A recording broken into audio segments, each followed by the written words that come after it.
Maëva Primo, ingénieure de projet et développement pour l'IFCE. Je travaille actuellement sur un projet de recherche qui s'intéresse à la gestion et à la valorisation du fumier équin. Et dans ce cadre, aujourd'hui, nous allons interviewer Nicolas Rapetti de l'entreprise Microterra qui va nous présenter son métier et sa solution de valorisation. Bonjour, je suis Nicolas Rapetti de Microterra, qui est un bureau d'études spécialisé dans la valorisation des matières organiques. On est situé à Moguio, dans l'Hérault, mais notre cœur d'activité va du Vaucluse jusqu'à Perpignan. Cette entreprise est spécialisée dans la création des filières de valorisation des matières organiques. On démarre par identifier les gisements des matières organiques. Ensuite, on les analyse et on crée autour de ces gisements un réseau d'agriculteurs qui puissent utiliser ces matières organiques. Ensuite, on forme les agriculteurs, on les aide à produire du compost jusqu'à l'épandage de ce compost. Et on analyse aussi la matière organique une fois dans les sols au bout d'1 an ou 3 ans.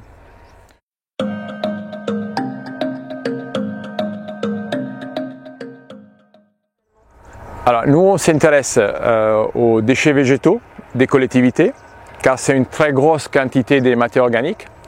On parle d'environ entre 50 et 100 000 tonnes par département. Ensuite, on s'intéresse aux fruits et légumes produits par l'agroalimentaire ou les coopératives. Donc, c'est quelques milliers de tonnes par département, donc entre 5 et 10 000 tonnes. Et ensuite, on s'intéresse aux fumiers. Donc, fumier ovin, bovin, mais surtout fumier équin.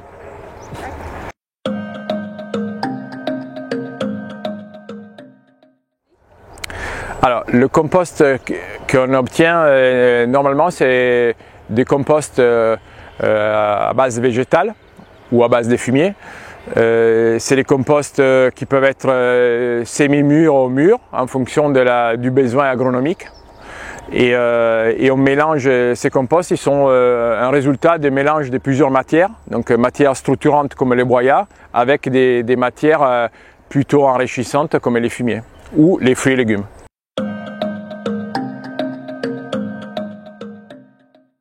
Tous les composts qu'on produit, ils sont normés NFU 44051. Donc il y a une batterie d'analyse qui est faite et en plus, la plupart des fois, ils sont certifiés EcoCert. Voilà, il faut dire que tous les composts qu'on produit sont utilisables dans l'agriculture biologique.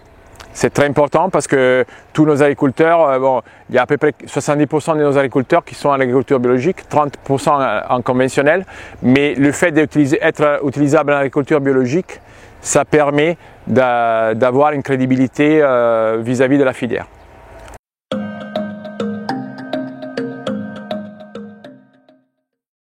Alors, nos composts, ils ne se retrouvent pas dans des points de vente.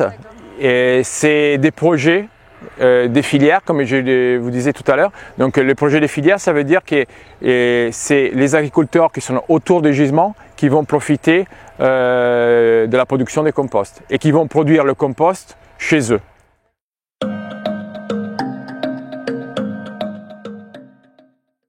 Les projets qu'on a développés avec les CDE 34, c'est un projet de construction des filières. Donc l'objectif c'est créer une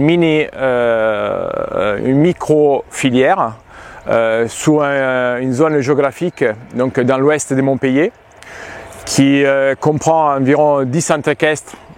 Et ces 10 centres équestres vont approvisionner 3 agriculteurs et ces 3 agriculteurs vont produire chez eux du compost grâce à notre savoir-faire et à nos machines.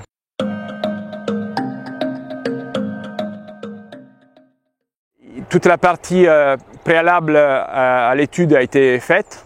On est au lancement de la phase logistique et des productions de compost. Donc les composts vont être produits cet hiver et ils pourront être utilisés à l'automne 2023. Et toute la partie logistique et création du réseau et de la filière va démarrer au milieu du mois de novembre et il va durer pendant 4 mois.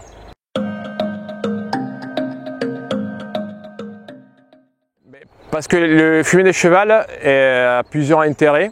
Donc, pour moi, l'intérêt principal, c'est la quantité disponible sur les territoires, surtout dans le sud de la France. Dans le sud de la France, il faut dire que le levage est très peu, surtout dans l'arc méditerranéen Languedoc, il y a très peu de levage. Il y en a, mais pas assez. Et le fumier équin, c'est une très grosse source. On parle d'environ 100 000 tonnes par département. C'est énorme. Et donc pour moi, c'est très important. Et ensuite, par la qualité du produit, je trouve que le fumier équin a une très bonne qualité. Bon, il peut être pailleux ou moins pailleux fait avec les copeaux. Donc il y a des différences, mais tous ces fumiers ont des caractéristiques agronomiques très intéressantes.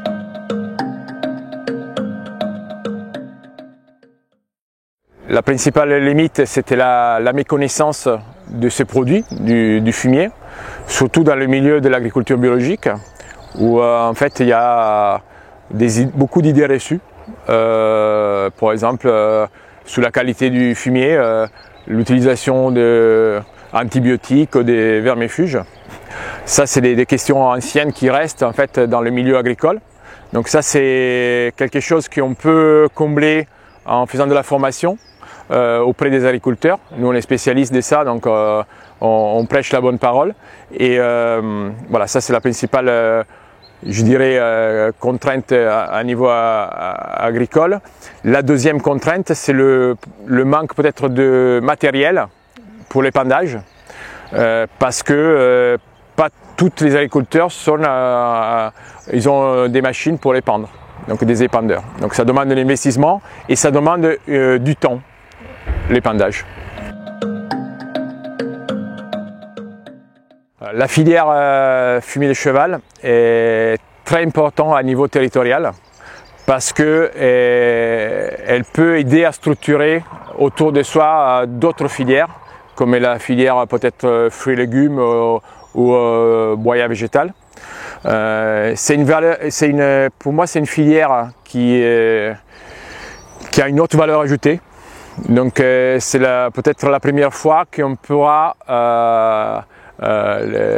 créer des composts à haute valeur ajoutée qui pourront être vendus, et donc ça va créer de la richesse autour de cette matière.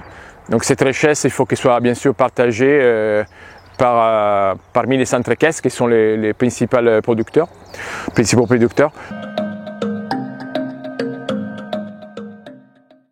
Mais en fait, notre projet, c'est en fait créer des territoires autonomes en matière organique et en engrais.